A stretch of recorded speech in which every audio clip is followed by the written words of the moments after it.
Alright, so ScreenFlow threw up and nuked 20 minutes of video. So I'm just going to pick this up in the middle here. Section 4.2 of the Ruby on Rails tutorial that I'm working through. And at the moment, I was just trying to figure out why Control X isn't working, even though like this presents as a fully normal terminal window. But it's just like not being responsive. That's so strange. Oh well, so Control X wasn't working, but Control O worked. So whatever.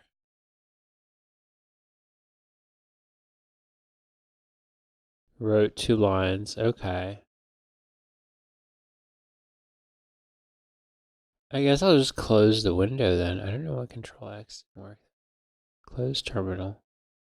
Okay. New terminal. We can now start the console at the command line as follows. Rails console.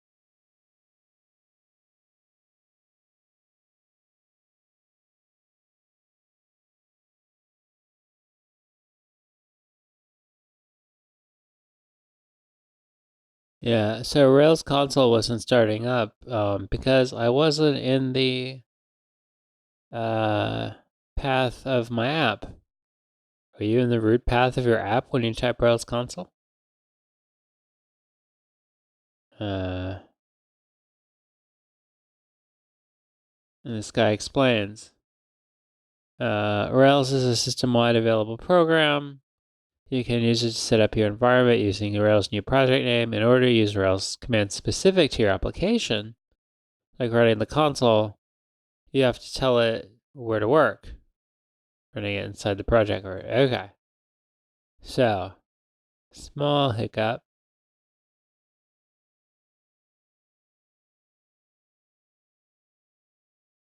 Since I sort of jumped in the middle because, most of what was going to be a video got deleted, I should probably say what I'm doing. So the tutorial is now going more into detail about Ruby and various Ruby-ish things. So, like one of the main things I talked about in the deleted never to be seen scenes was this application helper thingy, which basically it handles a couple cases. If there's if a page doesn't have a title, it displays the page with just a base title, Ruby on Rails sample tutorial sample app. If it does have a title, then it concatenates the page specific title with a vertical bar with some spaces on either side and with the base title. So I went into a lot more detail, but I don't want to go into detail again. You can trust that the explanation was very thorough and illuminating. You just have to take my word on that. It's funny too, it's I've lost video before and I always found it a bit annoying, but I often find that when I do explain something again, because like I really want to, it like goes much faster. Because the first you're like first fumbling through, it's sort of like it's tentative and you're thinking things through but then you're like, yeah, so you do A, B, and C, and then you're done, the second time through. So it's kind of funny. So our console is fully operational. By default, the console starts in a development environment, which is one of 3 separate environments defined in Rails. The others are test and production. This distinction Won't be important in this chapter, but will be in the future, and we'll learn more about environments in section 711. Cool. The console is a great learning tool, and you should feel free to explore. Don't worry. You probably won't break anything. When using the console, type Control-C if you get stuck, or type Control-D to exit the console altogether. As with a regular terminal console shell, you can use the up arrow to retrieve previous commands, which can be a significant time saver. Very true. Throughout the rest of this chapter, you might find it helpful to consult the Ruby API. Yeah, I should probably have that open. Ruby docs. Is packed, perhaps even too packed, with information. For example, to learn more about Ruby strings, you can look at the Ruby API entry for the string class. During this discussion, we'll sometimes use Ruby comments, which start with the pound sign, also called the hash mark, or more poetically, the octothorpe. I've heard that before. And extend to the end of the line. Ruby ignores comments, but they're useful for human readers, including often the original author. Very true. It's just saying what the comment is here. This is the comment. You don't ordinarily include comments in console sessions, but for instructional purposes, I'll include some comments in what follows like this. Integer addition. Oh, and you see, you can do it. You can do an operation and then put a comment. If you follow along this section by typing or copy-pasting commands into your own console, you can, of course, omit the comments if you like. The console will ignore them in any case.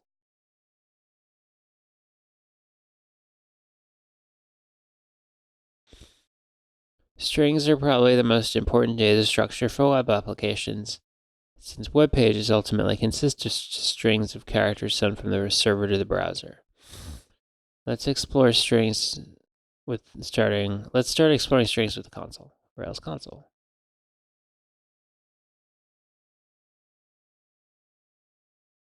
You give it an empty string, it returns an empty string. You give it foo, because I could type those, it returns foo. These are string literals. Created by using the double quote character. The console prints the result of evaluating each line, which in the case of a string literal is just the string itself. You can also concatenate strings. Right. All right.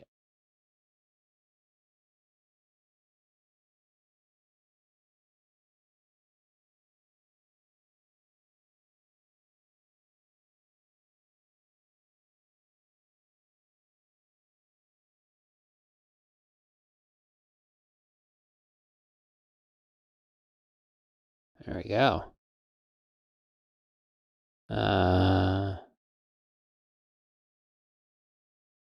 You'll notice that I put spaces in here because if you don't,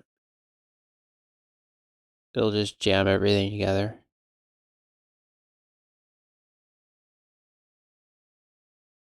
Be Make America Great Again instead of Make America Great Again. Yeah, and he shows you if you just combine foo and bar with no space, you get foo bar. Another way to build up strings is via interpolation using the hash and then these brackets.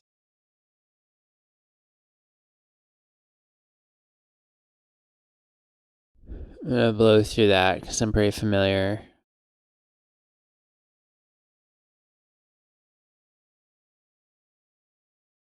That's kind of an interesting point.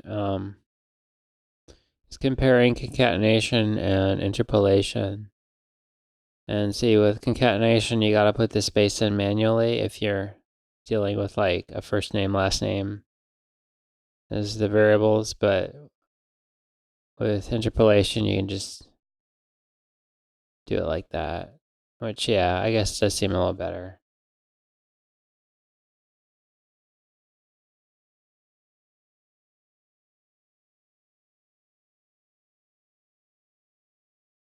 Right, so.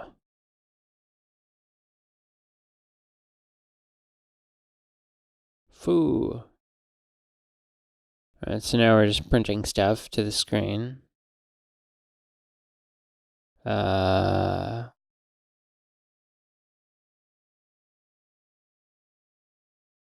here he's just comparing puts and print, which is good to know. Puts gives you a new line, and print is not. Puts returns nil too. So does print, I guess. Well, the examples so far I've used double quoted strings, but Ruby also supports single quoted strings.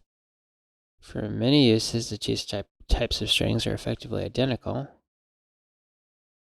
They both can concatenate them. It's an important difference, though. Ruby won't interpolate into single quoted strings. I actually knew that. Let's come up with some stuff I've done. Note how the console returns values using double quoted strings, which require a backslash to escape. Special character combinations such as hash bracket. If double quoted strings can do everything that single quoted strings can do and interpolate to boot, what's the point of single quoted strings? That's a good question. They're often useful because they are truly literal, containing exactly the characters you type. For example, the backslash character is special on most systems, as is the literal new line and backslash n. If you want a variable to contain a literal backslash, single quotes make it easier.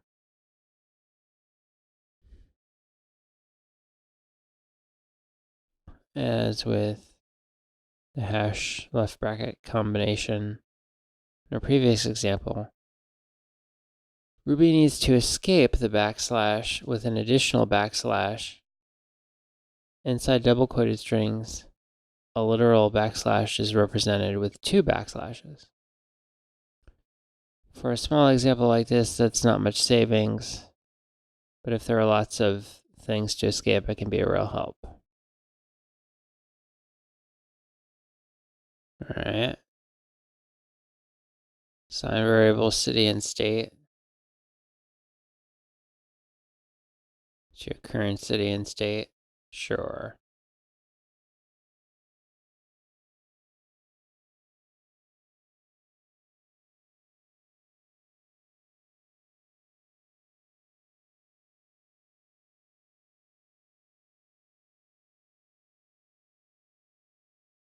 Using interpolation puts a string consisting of the city and state separated by a comma and space.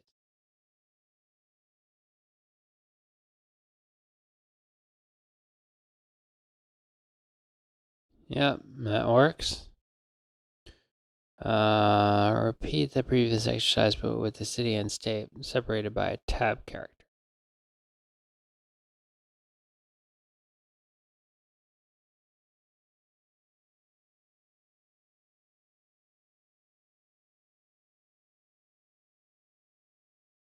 Right, so we want two backslashes. Oops. Oh, I was confused. That's if you want it. If you want to represent it literally, you need two backslashes. If you just want to represent it as the character, like the tab or the new line, then you just need the one. So if we wanted it on a new line, yeah, okay, that's fine.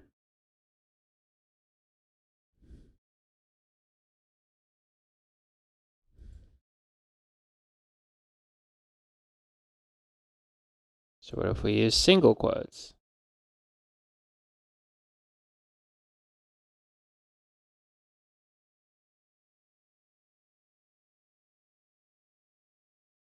Yeah, then everything's literal. And so it doesn't interpolate.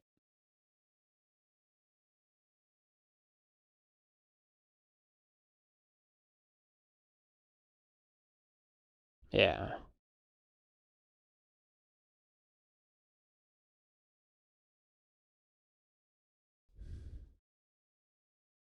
Alright, this is a pretty short one on account of my lost content, but I'm gonna call it a video here.